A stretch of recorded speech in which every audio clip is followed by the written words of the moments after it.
Hello and a warm welcome to another episode. My guest today is Richard Schenzel, Managing Director in Northern Europe at Scale.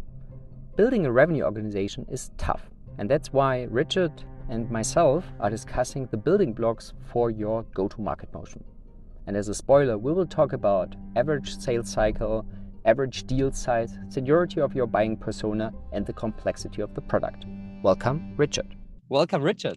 Hi, good morning, Björn. So before we dive into you and your background, so the topic of today is go-to-market motions with focus on sales. You said is it the end of the BDR, SDR, AE setup, or what's in there? Either way, it's a super great topic. I'm happy to talk with you in detail about. But before we dive into the topic, maybe a few words about yourself. Sure, and thanks a lot for the warm welcome.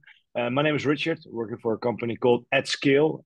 We are a group of operating partners helping companies to structure their commercial organizations to improve basically top-line performance. We are a group of former VP sales and former CROs that have done the job themselves. And we are helping founders to structure their organization to become more efficient in a very hands-on delivery. So it's not that we are consultants necessarily, that we show the frameworks, how it's done, we run a workshop. No, we are actually there to implement as well, because for us, the adoption is the most important takeaway or deliverable. And we try to help founders to focus on building their own company while we take care of their commercial organization and restructure this to become more efficient. And we do this based on a methodology based on 8 building blocks, because we're not consultants.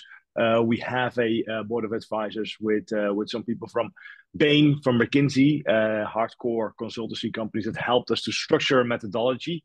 And we are focusing on hiring and on onboarding of people to set the ramp up phase in a faster manner. Sales enablement, performance management, talent management, really focused on the people itself. And then on the background, we look at the mechanics behind the demand generation, sales execution, client relationship, and in the end, revenue operations as well. So very broad. And we always pick a few items, a few building blocks that are most relevant for our customers. Yeah, our approach is pretty similar. I think I tackle more the early stage, and you more in the scale up area. But Correct. Either way, I'm super happy because, like you said, it's not just kind of fancy theory. It's kind of backed with real data, and that's why I would say let's jump into the reality, because at latest I would say it started last year. The discussion: do we need SDR, BDR, and AE setups? I think it was also driven by the kind of unit economics, because at some point CAC payback was an issue.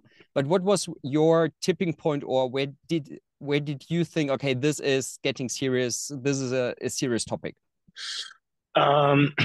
First of all, I think it's a topic that is going on for a while right now, and it's a very logical system preached by a book called Predictable Revenue from Aaron Ross. Beautiful example about Salesforce.com. And that system was basically copy-pasted into many CRO playbooks and rolled out without asking ourselves if this was the right way to set it up. And I don't say it's a bad system. It should work for your organization. And I would like to challenge founders as well to really assess their organization and what go-to-market motion they should apply. Do not copy just blindly the SDR AE motion because of the unit economics. It should work for you. You should have a look at your ACV, the length of your sales cycle, the complexity of the implementation of your product, the seniority of your buyer, the amount of stakeholders on the buyer side. These are all critical KPIs, I would like to say, to assess or assets that you should assess what type of go-to-market motion you should apply. If your ACV is rather low, I would say below 15K a year, it's almost too hard to make it profitable. As you said, the CAC to LTV is going to be very tough. You need to have like a very fast cycle there to make it work. So these are all elements that you should assess to see what type of go-to-market motion you should apply. Love it. So then I would say, let's dive into it, because some of the listeners might have read the book or the publications about winning by design. It's kind of the classic one, at least in my little bubble. So it's kind of 10 to 15K. This is pure sales led or outbound led. It's not going to work in terms of unit economics. And then it's a question whether we look at LTV CAC ratio or I'm personally a big fan of CAC payback, because LTV, if you do not have the data for 3 years, it's kind of just fantasy. Correct. But I would love to, because I hear it all the time and say, okay, Björn, can you just do simple math and back it up, because to digest it, because it's for a lot of people, it's still unthinkable. Why is the kind of 15 or 10K threshold is a fundamental piece to decide whether this should need support by marketing or any other party versus sales led? So I would be curious to hear your thoughts and how you justify or help founders to understand that this is probably not a healthy setup to start with. Yeah, like you should have a high sales velocity if when the ACV is lower. Think about it. How many teams are involved in your deals? You have marketing teams. There's an SDR or a BDR involved. You have an AE. Maybe there's a implementation manager or a pre-sales or like sales solutions. There's a customer success, maybe even account manager.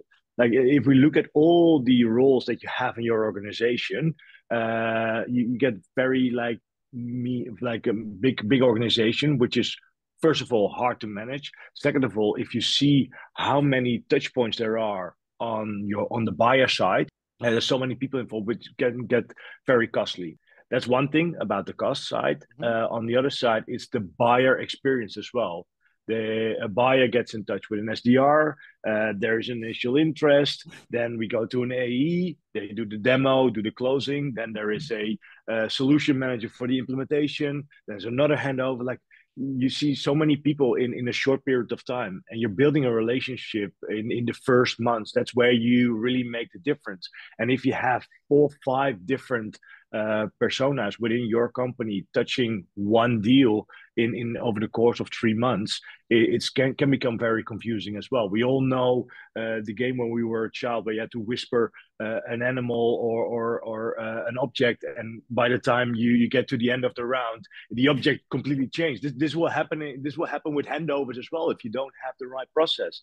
Yeah. So you will lose a lot of information. It's damaging the relationship with your customers. So it's one side, cost side. Second part is the buyer experience as well, and the beginning of the buyer experience will lead to the long-term relationship with your customer as well. If that's shaky in the beginning, the chances on churn are higher at the end as well. Yeah, and I would add another component, which is the employee perspective, because if you just have a kind of even almost like a manufacturing process, I know it sounds great in theory, that you have someone is just qualifying inbound leads, then handing over where it gets interesting to kind of an AE or whatever. The same is I do the hard work and do kind of 100 calls a day, get 99 no's, and as soon as I reach out, then I pass it over. So at least in Europe, I think it's quite hard to find a lot of people who are willing to stay in this role forever. And then even kind of coming from a management perspective, even if this doesn't make sense. So this is what I'm thinking out loud is another component, hard to scale, just putting apart the unit economics for a while. Correct. So I like this. So we have the ACV in the kind of a rough guidance before, even if we think that this is a nice process or it could make sense, below 15K, I would also say don't do it or be very, very careful. The other way is kind of if we'll still, and whether you call it marketing led or marketing supported or sales assisted, there again, I would say be careful below 10K. 100%. Because there again, and all the founders who are still skeptical, like you were saying, if you adding up all the costs for a little bit of marketing support, SDR, BDR, you name it, if you're adding it up and then make a very simple math behind it or put math behind it, what kind of number of contracts do I need to justify a CAC payback period below 12 months. Yeah. Yeah, and then another effect that I've seen over the last 12 to 18 months as well is that demand dropped across the board. Loads of startups and scale-ups were very fortunate to get a lot of inbound leads. And it was just a follow-up by SDRs, AEs. Was kind of like hand-holding, hand raises to go through, to get them through the process.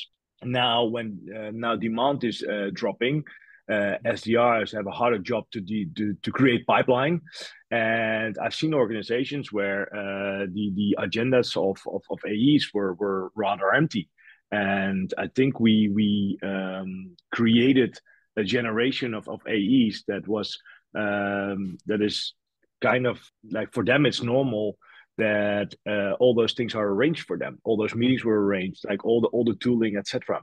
But now when times are changing, you can really see the difference between AEs that were raised at that time or AEs that had experience before and are willing to step up their game and to go to market themselves again. Because what you will see is that you should change your organization from inbound to outbound when demand is dropping. Do you have the right people in place? I've seen multiple organizations where they were struggling with this challenge, and they were unable to pivot basically their way of working from inbound to outbound. They were trying to push more resources into marketing to capture more demand, didn't work out, but then you have a very costly team. Yeah. So how do you educate your team to transition them to an outbound motion? Or do you have the right team in place overall? Because if someone is used to receiving inbounds or meetings in their agenda, running demos and do the closing by themselves, are they actually willing to step up their game and to add the prospecting side to it as well? Because it's a completely different ballgame. So it's not given that an AE you can train an AE on this. It's a very personal thing as well. So make sure that you have the right people at desk. And when you're sure that you have the right people, just train them as well. It's not only pushing more resources in terms of money into marketing channels, which is a good idea, of course, but make sure that you allocate budget for training, upskilling your sales team as well. That's where you can make the difference against your competitor. Yeah, it's a really good remark. And again, one thing is kind of looking at the numbers. The other thing, like you were describing, I also see a tremendous culture change in go-to-market and or sales organizations, because like you were saying beforehand, it was kind of it's not an easy way. It's never relatively easy, but it was the food were served, or at least the appetizer were served to the AEs, or a lot of AEs, and now they have to kind of do prospecting as well. And it's one thing to see the necessity from a company perspective and say, okay, we have to act in this regard. The other thing is, am I willing to do prospecting work as an AE? Because before I was just doing discoveries.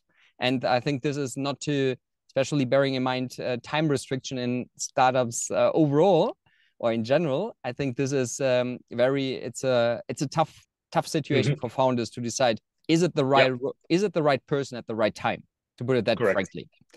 Because when I was checking your list, and I really liked this, it was kind of the ACV, you were looking at the average deal cycle or sales cycle, seniority of the person, and complexity of the product. So just picking up your thoughts about now AEs have to do the prospecting, and also depending on the complexity of the product, I can either handle it entirely by myself, or I need kind of a sales engineer, I need a product engineer looped in. So what's your picture on that? How to build kind of very effective sales organizations, bearing in mind this kind of complexity of the product item? Yeah. First of all, it's about transferring knowledge, because you need to become an industry expert, a subject matter expert to sell.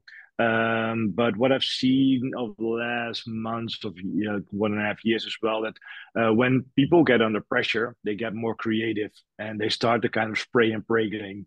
And I think that's something to, especially if the product is rather complex, have a look at your current use cases. What are your successful customers, and how can you replicate the success? How can you apply some customer modeling?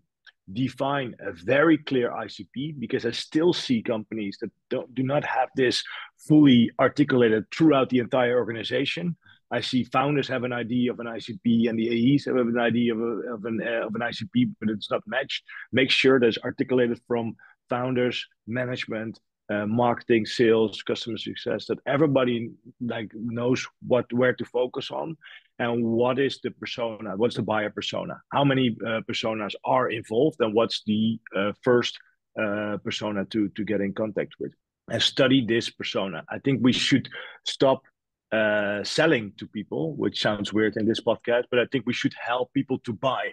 And we need to have a look at their buying cycle, their buyer journey, and we need to adapt our way of selling towards this journey. This has always been the case. This is not new, but I think we kind of forgotten it because it went so well over the last years, and now we are under pressure. We are trying to be creative and go spray and pray, go after every industry, every size, just to sell something. But if your product is rather complex, make sure that you hit the nail on the head from day one.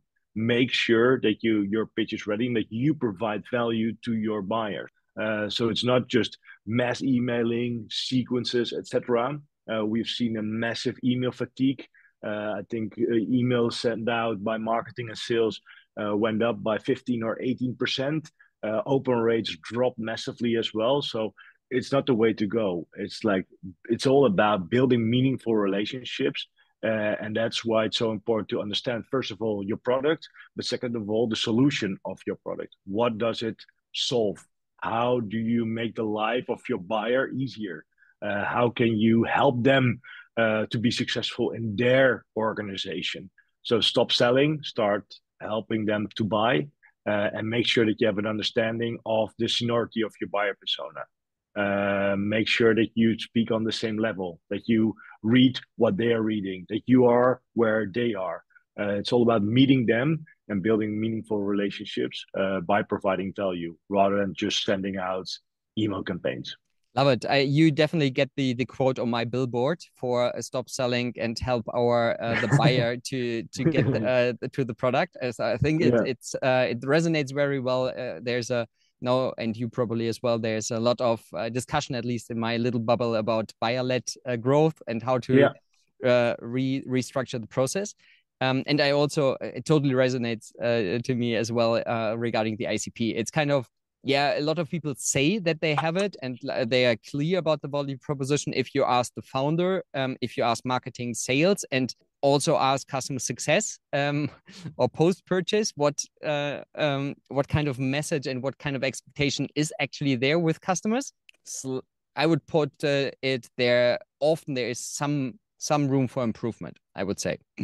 But coming back to the complexity, because I have, for example, I have a client in pharma. So they have an average deal size. They start at 150K up to $1 million. So it's really, really enterprise. And you said become an expert in your industry. And we have a lot of discussion. Is it one person who is really becoming this expert in the industry? And or what are kind of criteria, or what are kind of your tips and tricks and experiences when to loop in a really, really functional expert, like a consultant, an engineer, or whatever we call it, industry expert. Mm-hmm. I think you have an opinion on that, how to structure sales or go-to-market teams in that regard. Yeah, well, I'm a huge fan of team selling. It's not that you need to have one person that knows it all. Depends on the complexity and the length of your sales cycle, obviously. But in deals like you're describing, it's quite normal to create a team. It's very important to show to your buyer as well where they will work with. You could even introduce the account manager or the customer success already from a very early stage with these type of deals, so they know from the start who's the day-to-day contact later on. I think the moment to introduce your product expert or your solution engineer, or how you want to call it, is when the discussions are rather technical. So I think it's more like the commercial or like conversation, and then the commercial relationship starts with the AE, and that can go about like contracts and that kind of things, the mechanics around it. But then when it goes deeper into the product itself, into the use case, I would always include an engineer or experts or technical staff from the organization, to show that you are a team as well. You are the face of the company in the beginning, but it doesn't mean that you are the company just by yourself. And it's about presenting that team from the moment it makes sense. So that's like the first meetings are the majority of the time more about the commercial relationship itself. But when the questions get more technical, deeper, make sure that you have an expert with you in the call to present yourselves as a team. Yeah. And I really like what you said. If either you have kind of a product or technical engineer or a specialist looped in, depending, of course, on the company size, or you have someone from customer success or post-purchase who is normally a little bit more technical and more attached to the product to loop in. You already have you're anticipating we become customers, and then you know that person. I really like it. And also for lean organizations, totally makes sense to partner up with sales in that aspect already. Yeah, I think it's very important to agree on this internally as well. Some people are keen to be part of the process early on, but you need to determine internally yourself what's the trigger to include a customer success or an account manager, when to include a sales engineer, because it can become quite costly if you have all three of them in all the calls. Yeah. So make sure that there is a meaningful conversation, that the deal is really activated, and there is a mutual interest before you include these personas internally. Yeah. What I'm thinking out as of now, I'm writing my go-to-market book, as you know, and one of the things which drives me day and night is everyone is looking at LTV to CAC or CAC payback period, but it's still, if we're talking about complex enterprise deals which are taking 6-12 months, it's still a long time to have a warning system whether kind of we are off in our sales organization. And the thing I'm thinking out loud is, have you any experience with tracking the cost of an SQL and the cost of a proper opportunity? Of course, if the qualification system is right, as a kind of a leading indicator for the efficiency of my sales team.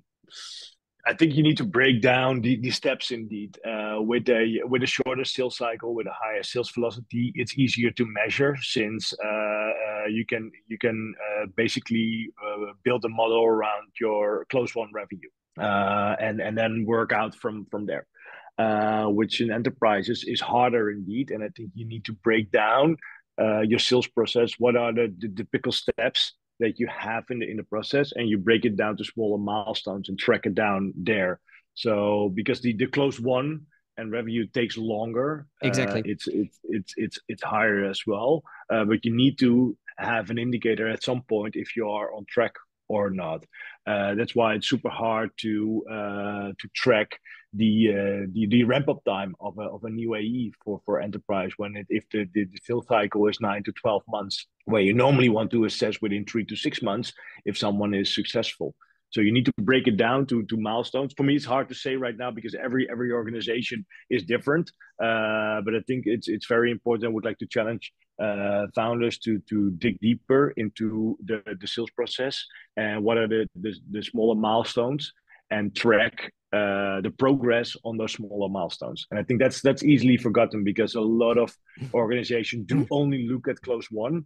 Even if the sales velocity is higher, I've seen so many companies where they have a very or too lengthy sales process, in my opinion. For a 2-3 month sales cycle, they have 8 to 10 steps, which you can simplify. Yeah.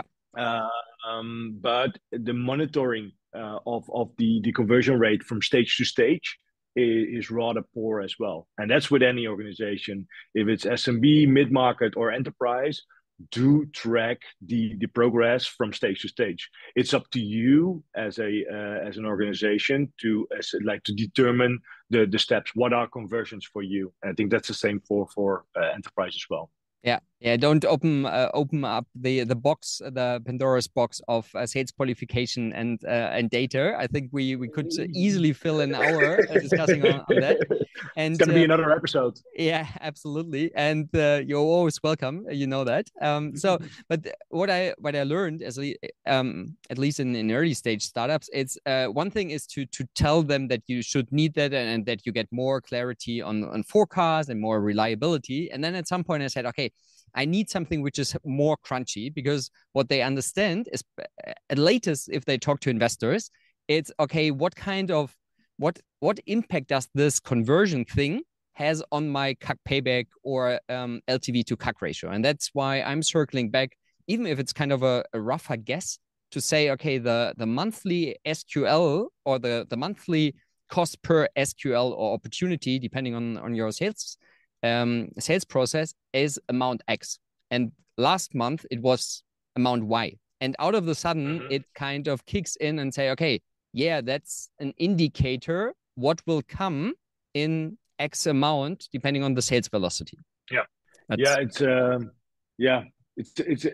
tough one, because it's there are a lot of ifs here. It's never easy. No, absolutely not. No, that's correct. All right, then I would say let's wrap it up and say, okay, what did we learn? Because we started, because I would say this is a classic one, or at least a classic for some of you. Look at the ACV. Overall, they're at least kind of guiding frameworks or road tracks to say, okay, what kind of motion is it with a SDR AE setup? Is it full cycle? Is it marketing supported? Is it product supported? So ACV is a good indicator, I would say. The other thing also, what I say is relatively easy to assess on a higher level is the complexity of the product. So because then the more complex it is, I need more touch points. I probably need different roles, which correlates with the length of the sales cycle and the stakeholders involved. What we haven't fully covered yet is, and I really like this as well, is the seniority of the persona. Because when we talked to still kind of facing early stage and startups and scale-ups, this is something which I think also got neglected or underestimated during the last month, is I cannot handle a decent seniority of a persona with an untrained or super junior person. But I think you have much more thoughts on that. Correct. Yeah, like imagine you are selling to C-level, or you're selling a finance product to a CFO. And traditionally, SDRs, BDRs are relatively young in their career. So they have a few tasks. They are learning how to work, they are learning how to sell, and they're learning about your product. So they are developing on three elements. Where you would actually like to have someone only learning about your product, because the other two, like they need to do it somewhere. So it's quite generous that you provide a role and that you provide a space where people can learn how to work and learn how to sell. But can you facilitate all three while you're selling to C-level, to a CFO that is in market for decades? That have a tremendous amount of knowledge and experience. How are you gonna match the buyer journey there? So again, it's all about stop buying and make sure that you help them, stop selling and help them to buy. And how can you match to the buyer persona if you have a very junior person, young in their career, that is actually trying to figure out multiple things: the market, the product, how to sell overall, how to structure their daily work, how to work overall. So they are trying to find out so many things, which is important, but can you facilitate? Do you have the organization to absorb all these elements at the same time? You should have a very good onboarding system and an internal academy to facilitate success for SDRs. And that's something that I haven't seen too often. So I would rather say, like, if the seniority of your buyer persona plays an important role because you're selling to C-level, to CSO, CEOs, CFOs, make sure that you have someone that is a